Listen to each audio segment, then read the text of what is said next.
A manic episode is more than just feeling excited or energetic. It's a period of abnormally elevated, extreme changes in mood, energy, and behavior. In other words, someone in a manic episode behaves in a way that is over the top compared to their usual self, to the point where friends and family should be able to notice. This can look like boundless enthusiasm, racing thoughts, or even intense irritability. Clinically, a manic episode is defined by lasting at least a week with at least 3 or more severe symptoms that impair everyday life. In short, mania is a medical state, not just a bad day or strong mood. Welcome back to another Broken Podcast. I'm Nick Taylor. Before we jump into what mania is and how to handle it, we actually have some podcast news. I recently redesigned the podcast website, designed a new logo for the podcast, and the big one, we have merch. I actually just got my wife and I's shirts yesterday, and I am so proud of how they turned out. There are currently 2 designs out in the merch store that is hosted by Etsy under the podcast name. You can also get there from the link on the podcast website, brokenmedia1984.podbean.com. I am in the works of hosting our first couple of guests on the show as well, so once we hash out the schedules, be on the lookout for those episodes soon to come as well. But without further ado, let's get into today's episode in order to better understand mania for what it is instead of what society has told us to believe. Mania involves a cluster of extreme behavioral and mental changes. Here's a look at what the main contributing factors are. Elevated or irritated mood.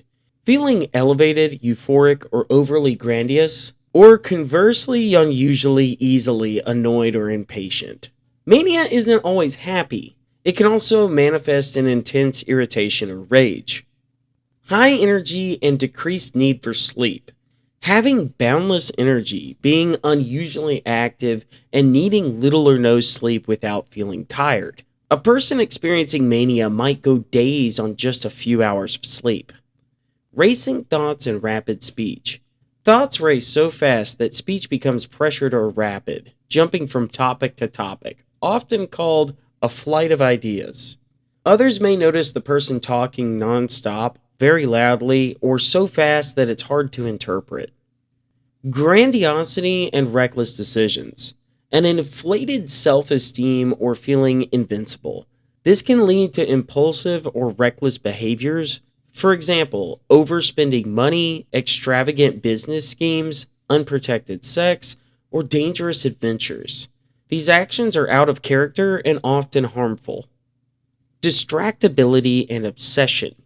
Being easily distracted by unimportant things, yet at times hyper-focused or obsessed with a particular, often unrealistic, goal or project. You might see frantic pacing, fidgeting, or restlessness as well. In severe cases, psychotic symptoms. In very intense manic episodes, a person can experience delusions or hallucinations. For example, believing false ideas such as everyone is out to get them or hearing voices. These psychotic features indicate a severe break from reality. In summary, a manic episode is a distinct period when behavior becomes drastically different over the top for at least several days. After the mania peaks, people often feel exhausted or even depressed and may have trouble remembering parts of what happened during the episode. Now, mania has no single cause, but several factors are known to contribute. Often there is a biological predisposition. For example, having a family history of bipolar disorder raises the risk. Chemical imbalances in the brain are also implicated. However, external triggers can spark a manic episode, especially in someone already vulnerable. Common triggers would include a lack of sleep. Going without sleep or having a very irregular sleep schedule is one of the most powerful triggers. Even a few sleepless nights can tip someone into mania. Stressful life events. Major changes or stress, like a divorce, moving, job loss, or trauma, can precipitate mania. Even positive changes, like marriage or a new baby, may trigger it by disrupting routine or causing emotional upheaval. Illness and medications. Some medical issues or treatments can cause manic like states. For instance, postpartum hormonal shifts, like after having a baby, can cause severe mood swings or psychosis. Certain medications and substances, like steroids or antidepressants, are also known culprits. Reactional drugs like cocaine or amphetamines or excessive alcohol use can also trigger mania. Neurobiological conditions. Disorders affecting the brain or body, like hyperthyroidism, Cushing's disease, neurological illnesses, autoimmune conditions like lupus, or even a brain injury, may produce symptoms mimicking mania. In those cases, a manic episode is still present but secondary to another medical condition. Seasonal or mood factors. Changes in seasons, as in seasonal affective disorder, or stress levels can play a role. For example, some people have mania in spring or early summer. It's important to remember that triggers are personal. Cleveland Clinic advises keeping a mood diary and asking friends or family to notice early warning signs.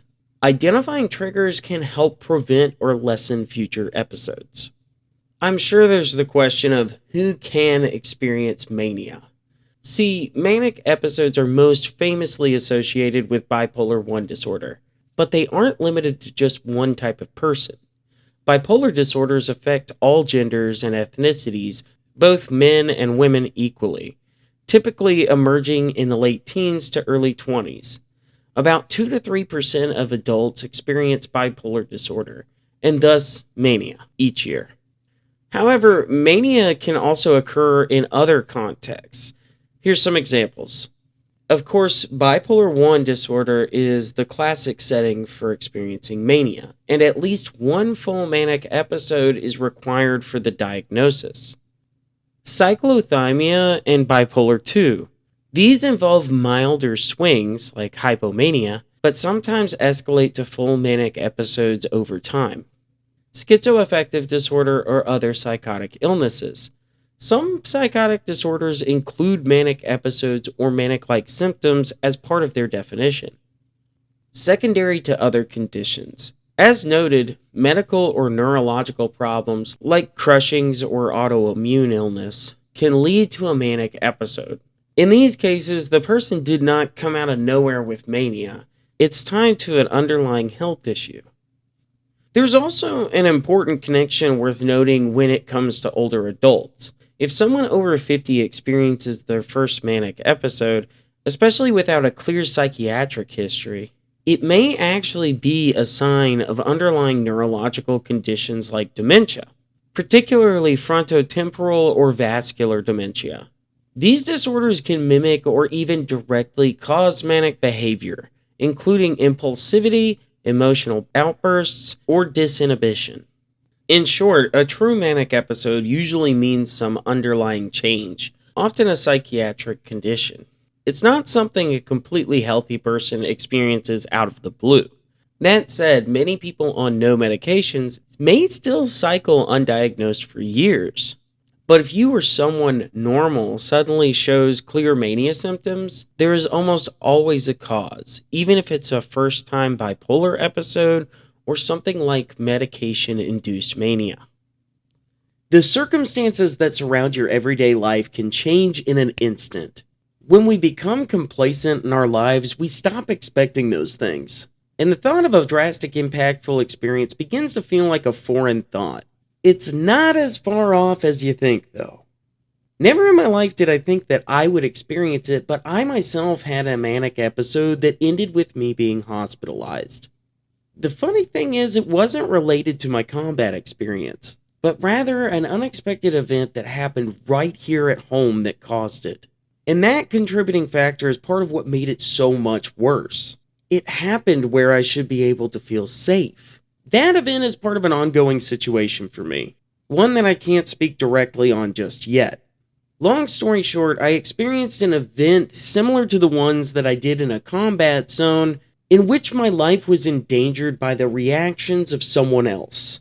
This created a new trauma. And since it happened here in America, I began feeling as if there was nowhere safe in the world, not even at home.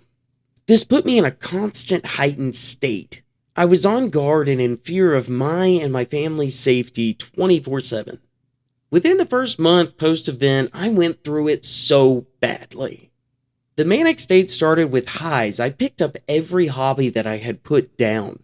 I finished my novella, The Quiet Part, and I tried to take on every project around the house all at once. And then I crashed. Hard. The culminating event took place when I thought I was being shot at in my own backyard.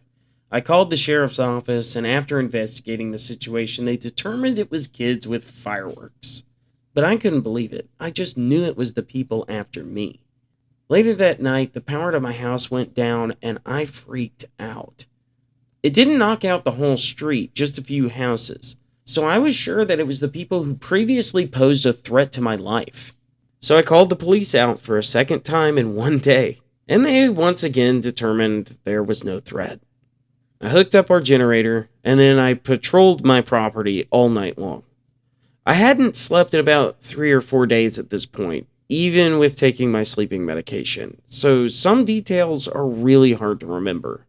A couple of contractors in an unmarked truck showed up for the power company the next morning.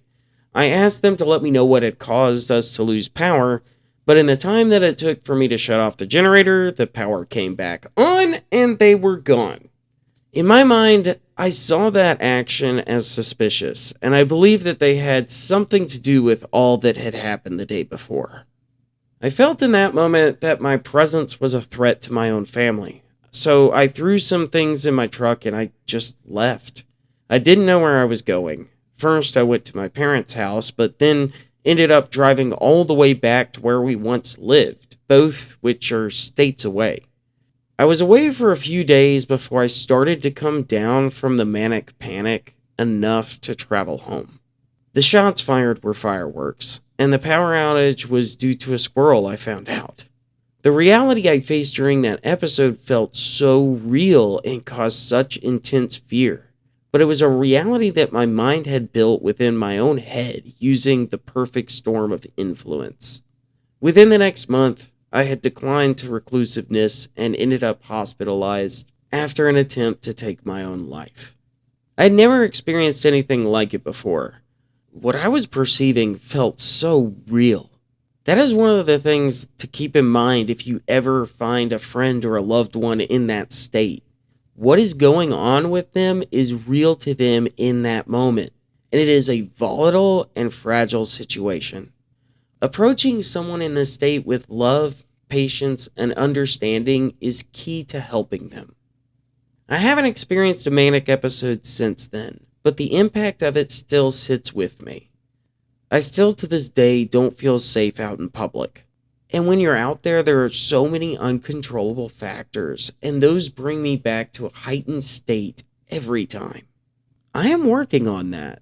The progress in public settings is much slower than the progress that I am making within my inner self, but I have to accept that it is going to take longer to feel healed and safe in public settings for me. I fear the unpredictability in people because underestimating that had left me in harm's way. I have a long road ahead of me still, but I refuse to stop putting in the work to one day reclaim that part of my life. Although a C was added to the front of my PTSD and I have been identified as agoraphobic as a result of that situation, I have never been diagnosed as bipolar. It just goes to show that with the right mix of stressors, triggers, and insomnia, mania can happen to anyone. Looking back at your own manic episode can be a difficult thing to do. That is something I would highly recommend processing with a professional. And above all else, don't be ashamed of it.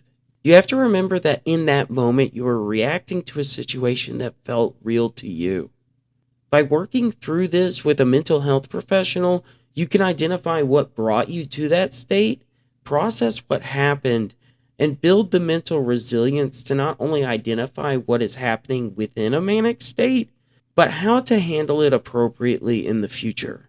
Many experts note that bipolar mania is highly stress sensitive, meaning stressors or life changes can precipitate episodes. In fact, a recent article examines that bipolar disorder is stress sensitive and stress generative. It can be triggered by stress. Likewise, traumatic events tend to disrupt mood stability. The International Bipolar Foundation explicitly warns that a traumatic event may even trigger an episode of mania in someone with a mood disorder. In short, both clinical experts and educational resources agree that severe stress or trauma can spark a manic episode, even if the person's mental state was previously under control. Mania often follows periods of intense stress or upheaval. Cleveland Clinic notes that difficult life events like abuse, trauma, or major loss, and a high level of unmanageable stress are common mania triggers. In practice, that means that a PTSD flare-up or other traumatic crisis can act as the kind of stressful event that will precipitate mania. For example, a university Q&A with psychiatrists pointed out that bipolar disorder can erupt out of nowhere, but is often linked to stress. The illness is stress sensitive, so increased stress will trigger mood episodes. Many people with bipolar disorder have also experienced trauma. Studies show that roughly 1/3 or more of bipolar patients reported significant trauma, and a high percentage meet the criteria for PTSD. In turn, having PTSD worsens bipolar symptoms. A 2024 study found that bipolar patients with comorbid PTSD scored significantly higher on mania symptom scales and had more hospitalizations than bipolar patients with trauma alone. In other words, PTSD tends to intensify manic symptoms once they occur. It's important to note that experts emphasize manic episodes are not always directly caused by trauma. One review points out that unlike PTSD, which by definition follows a specific event, bipolar mood swings don't have to be tied to trauma. Not everyone with PTSD will develop mania, and not every manic episode follows a trauma. However, the overall evidence shows a clear link. Traumatic stress raises the risk and severity of mania in those that are already vulnerable. Recent research supports these points. A narrative review concluded that childhood trauma and stressful life events have a robust impact on bipolar course. Patients with trauma histories tend to have earlier onset, more rapidly cycling, and more frequent mood episodes, including mania. Similarly, a Danish registry study that was cited in Helpline found people diagnosed with traumatic stress had a much higher risk of developing bipolar disorder, including the manic episodes, in the years that followed it. Clinically, therapists often use trauma-informed care for bipolar patients with PTSD, precisely because stress and trauma can produce mood episodes. There are common misconceptions about mania, and it's crucial that we clear those up. There's myths like mania is fun and exciting. The reality behind that is that mania can be very distressful and dangerous. Early on, someone might feel euphoric or super productive, but as mania intensifies, it often becomes irritability, anxiety, restlessness, and a loss of control. Poor judgment and impulsivity creep in, leading to reckless acts like big spending sprees, unsafe sex, drunkenness, that later cause regret and real harm. People in mania don't usually want to stop. The lack of insight is part of the danger. Another myth: only crazy people have mania. No, the reality is, mania is a symptom, not a personality flaw. It's rooted in brain chemistry and triggers. A person with a manic episode is not just acting out or weak, they are experiencing a medical condition. In fact, many successful, intelligent people have bipolar disorder. Recognizing mania early and treating it medically can prevent the most damaging consequences. Myth number 3, you can snap someone out by talking to them. The reality is that because judgment is impaired, someone in the throes of mania usually doesn't realize anything is wrong. Debating or reasoning with them and their actions, especially if they're having delusions, often doesn't work and can make things worse. They truly believe their grand plans or perceptions. The last myth that I'll cover is that mania is just super happiness. But the reality is that mania often involves anger or aggression, not just happiness. Someone can be hostile, paranoid, or scarily irritable during mania. It's a myth that mania is only about feeling really good. Dispelling these misconceptions is key to compassion and safety. Remember the National Alliance on Mental Illness's warning. During mania, people may take risks that they normally wouldn't, with damaging effects that can take months or years to undo. If you suspect that you're entering a manic phase, monitor yourself closely. Keep a regular sleep and wake schedule. Try not to cancel sleep or rest. Write down any of the warning signs like talking too fast, feeling unstoppable, or racing thoughts. Reach out early for help. Talk to a therapist or a doctor as soon as you feel unusual, before things escalate. Because mania disrupts clear thinking, it's wise not to make big decisions like quitting a job, spending a lot, or travel plans when you're feeling unusually high. Taking medication as prescribed and maintaining routines around sleep, meals, and exercise is important. If you catch those episodes early, intervention like adjusting medication or therapy can often shorten or soften the experience. If you notice mania in someone that you care about, stay calm and supportive.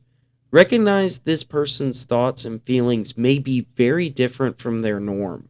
The guidance from Mind, which is a UK mental health charity, suggests gently checking in rather than assuming every mood change is mania. If you do suspect mania and they're exhibiting symptoms like extreme energy, risky talk, major irritability, or no sleep, here's some steps you can take to help them. Have an open conversation. In a calm moment, express concern. Something along the lines of, I've noticed you haven't been sleeping and you seem really worried about this thing over here.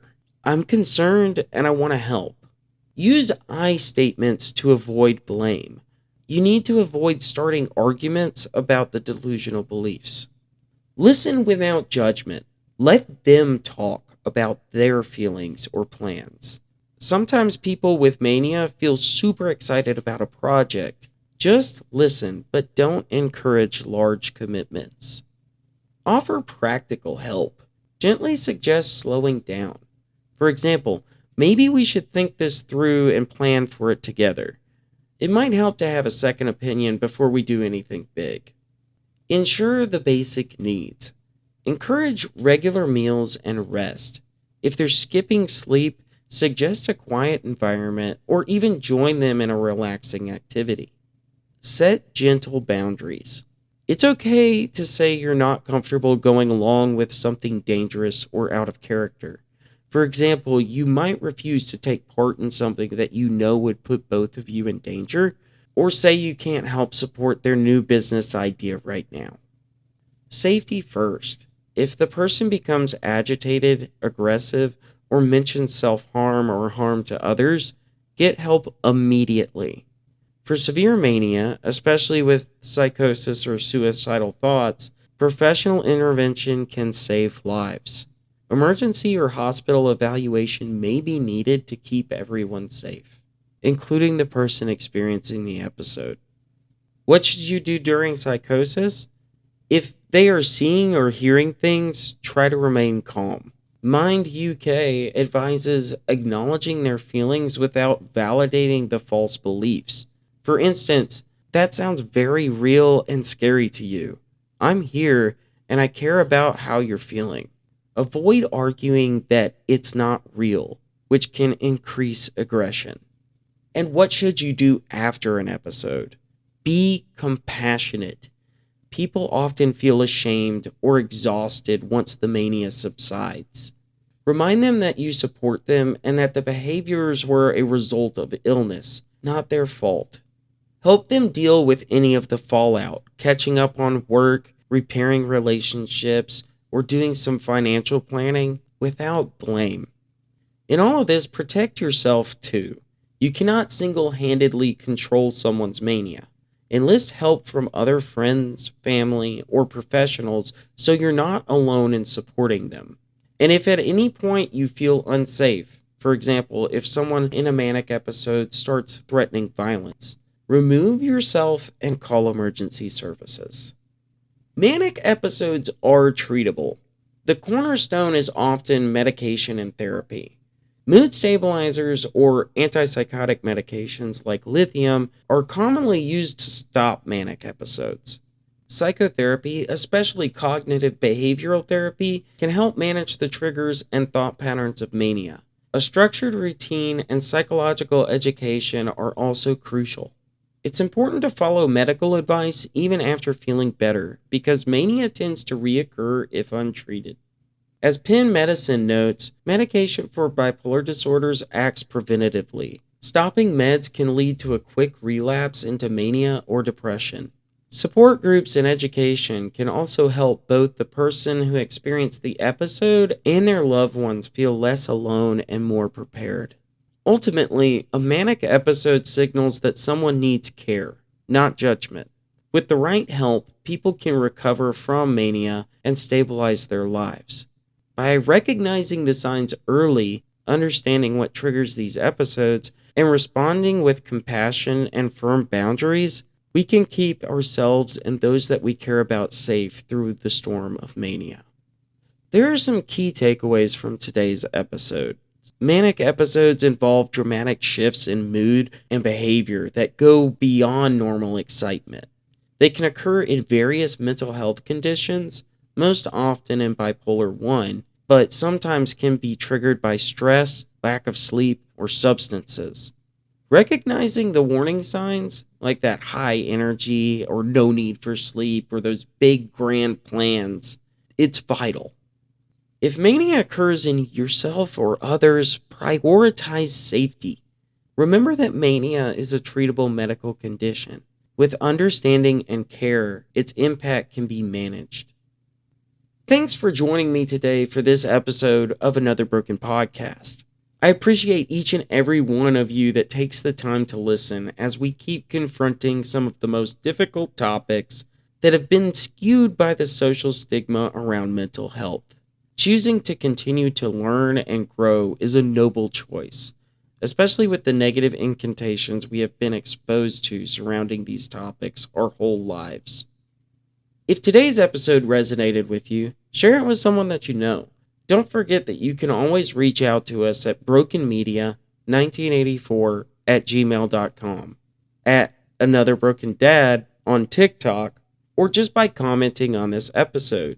Whatever way, you know I'd love to hear from you. And don't forget to stop by the website, brokenmedia1984.podbean.com, and check out the merch store as well. I hope you guys have a fantastic week ahead of you, and I look forward to sharing with you again next week. Have a good one, guys. This episode is dedicated to Morgan Lee, a man who uses his platform to help end the stigma around mental health. His openness, honesty, and knack for storytelling has given a voice to what many can't find the words for. And he is an inspiration to so many, including myself. Continue all that great work, brother. Together, we can fight to end the stigma around mental health once and for all. Thank you for all you do, Morgan. The world is a brighter place because of you.